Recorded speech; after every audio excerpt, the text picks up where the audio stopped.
Welcome to a new edition of the Neon Jazz interview series with London-based jazz guitarist, arranger, and composer Rob Luft.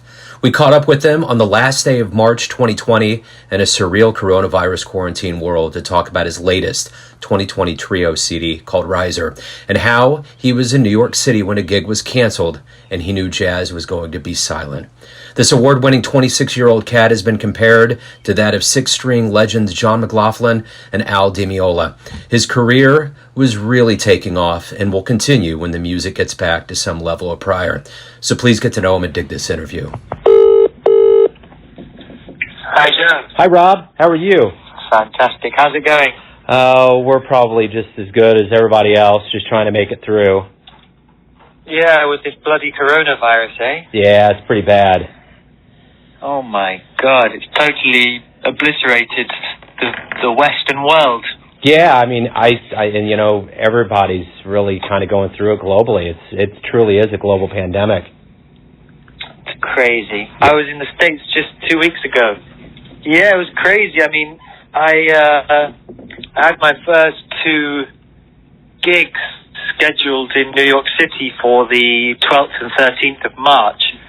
Unfortunately, due to the closure of Broadway and the whole of the Metropolitan Opera House and the Carnegie Hall, the whole kind of the gig literally got cancelled in the sound check.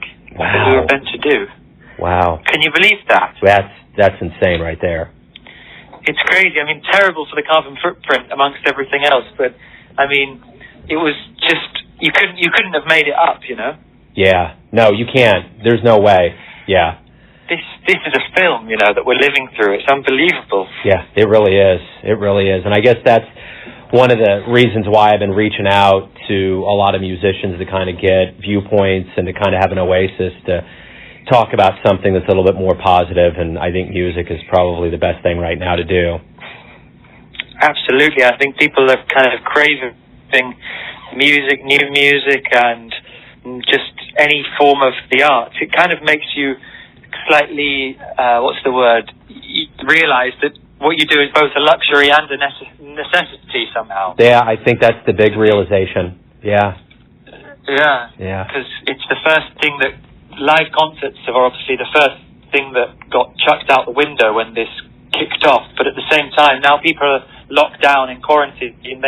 They're all desperate to listen to music. Yeah. Yeah, totally. That's totally right. Yeah. And I think that's the thing about the appreciation of it. You know, it's not that I think people had it before, but I think it's going to be on a much deeper level. I think this is it's gonna spark hopefully a positive change. I think because people will appreciate what they had now that they can't access gigs and live shows. I think they're gonna appreciate it so much more once we get out the other side of this. Yeah, I guess my hopeful part of me is looking forward to actually being at that first show and just to feel what it's like to actually be out in civilization, to be a part of it. Yeah, I've seen so many musicians writing online just to keep spirits up. There's people writing things like, imagine how good that first gig back is going to be. Yeah, without a doubt. So exactly, it's a trip. It really is. Well, thanks for taking a minute out today. I appreciate it. Not at all. It was a pleasure. So let's talk about Riser. Great new album. Talk to me a little bit about how you feel about this album. So, Riser was the debut that came out a couple of years ago, and Life is the Dancer is the yet to be released one, which comes out later. So this next month, Riser came out a couple of years ago, and Life is the Dancer is the second one coming out next month, which is very exciting. That should be bittersweet with it coming out when it is. I know. I'm very, very sad about the timing of it on the one hand, but I'm trying to find the silver lining, which is perhaps that because people are so much online, obviously we will delay the physical release of the CD and the vinyl until the shops are back open. So the fact that people are online might be a bit of a blessing in disguise, in the sense that a lot of people are going to be going straight to kind of Bandcamp, going to Spotify, going to Apple Music, and going also to CD reviewers, so people who like yourself who are reviewing, and who are, the critics who are writing for the newspapers. Hopefully that people are going to check that out a bit more, to the actual recorded sound, even if we can't. We're going to have to unfortunately postpone a lot of the tour dates to the autumn or / winter of this year, obviously.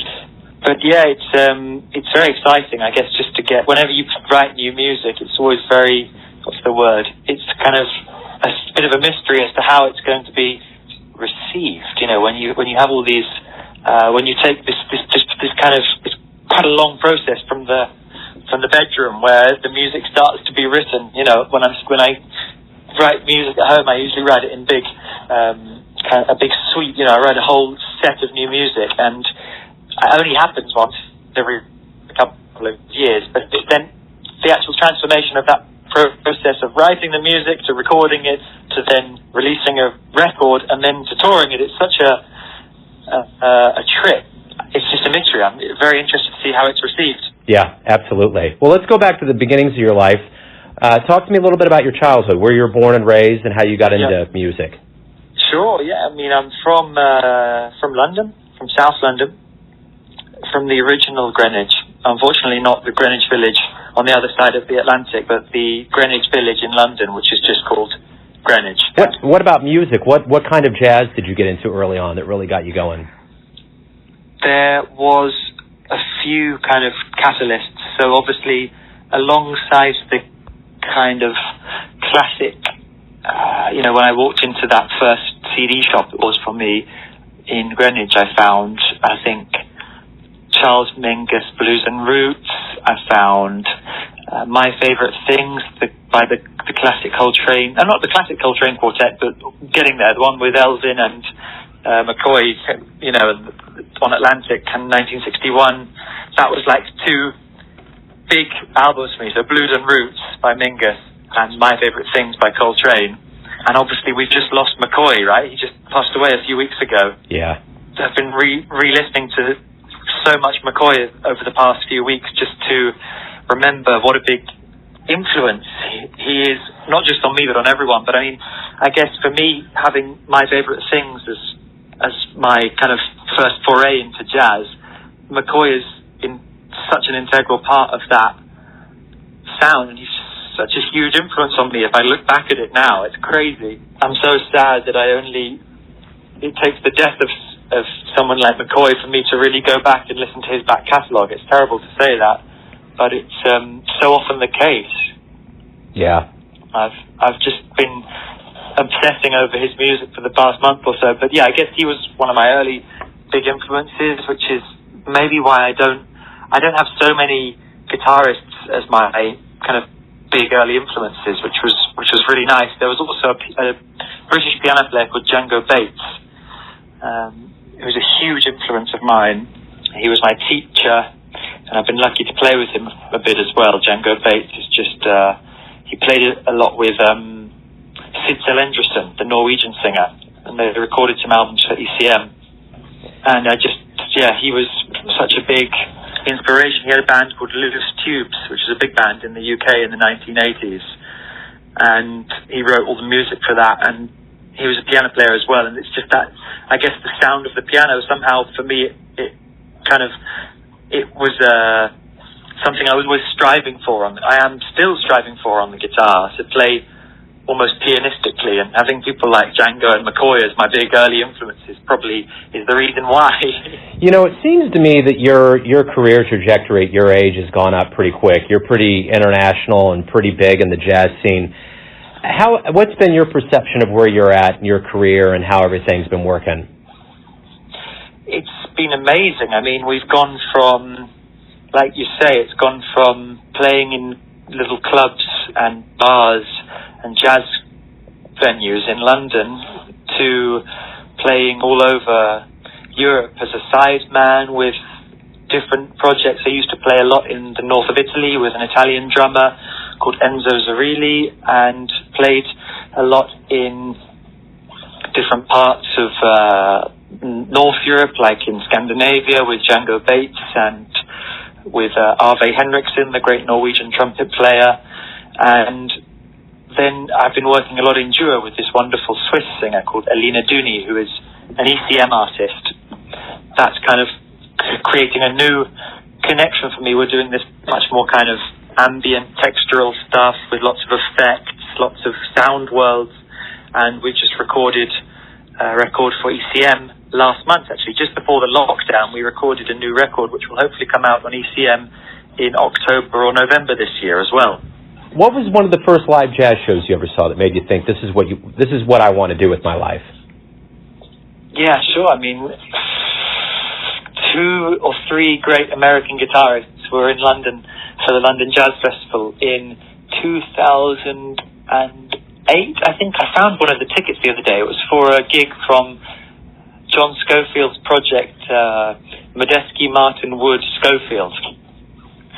Huge influence of me when I was kind of 14, 15 years old, had long hair, loved rock and roll, but also blues, and loved a bit of everything. And it just, seeing the Medeski, Martin, Wood, Scofield project just totally blew my mind, the way they fused all of those influences. And then, of course, I saw the Matheny group, and I saw him doing his orchestrion show where he played the whole orchestra at once, you know, with this MIDI controlled thing, and that obviously as a budding guitarist blew my mind as well.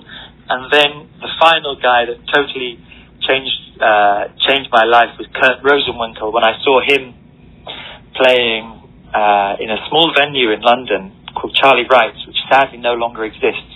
He played in trio with Larry Grenadier and Håkan Rockert, who is I think he's a German drummer who lives in New York City, but he played in trio with those guys in a tiny club. Imagine me as like a 16-year-old seeing Kurt Rosenwinkel and Larry Grenadier up close with like 20 other people. I just, you know, that totally ruined my life. That's awesome. Yeah. Let me ask you this. When we get to the other side and live performances start commencing again, and, you know, what do you hope that the audience, what revelation do you hope they get from this time of absence when they come back? Like, something revelatory about how they feel about live music? Yeah, I think it's going to be a real rejuvenation, in the sense that I have this thought process that a gig in itself can only be as good as the audience who is listening to it. And by that, I mean that the energy that comes back from the audience when you play a live show, it's so crucial to the musicians, especially with jazz, which is such a performance art. And so I feel like after this period of quarantine, when the audiences come back, there's going to be this wonderful, I hope that there's going to be a wonderful energy and connection, renewed connection between the musicians on the stage and the audience listening, like a kind of renewed thirst for the music. I pray that that's what's going to happen anyway. Yeah, absolutely. So everyone has a perception of you, your family, your friends, your fans, but you're living your life. Who do you think you are? I would say that contrary to any kind of perceptions online or on the stage, and when it's just day to day, I'm actually quite a simple person. You know, I love going for walks on the River Thames here. I live right next to the River Thames. I love walking at night on the river and seeing the cityscape kind of unfolding in front of me, get inspiration walking through parks here in London. There's some beautiful parks, and I love, you know, reading I love reading quite kind of a few English comedians who've written their autobiographies. I love watching classic film. You know, I love classic Alfred Hitchcock films, and I love also new directors like I'm always trying to watch following who the latest Oscar winners are, and always go and see those movies at the cinema. I'm quite a simple person in that respect, and I think that maybe this quarantine has made me appreciate that I have this routine of getting up every day. I'm locked down in the house. I love to practice my instrument. I love to write new music. I love to go for walks, eat good food, spend time with my partner cooking, and just we drinking good wine, and that's what this period has made me realize, actually. If that makes any sense. Yeah, it does. Totally. That's a great answer. That's a great kind of triumphant way to wrap everything up. Rob, thank you for getting back with me and talking with Neon Jazz, and stay safe. Good luck with all of this that's going on in the world today. Thanks, you too, and I hope that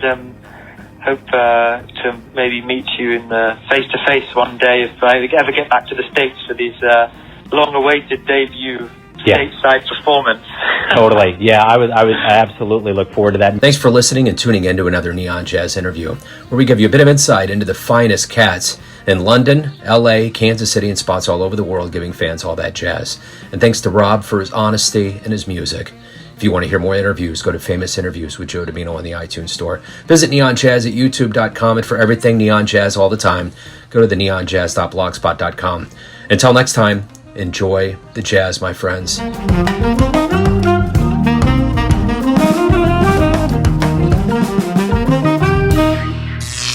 Neon Jazz.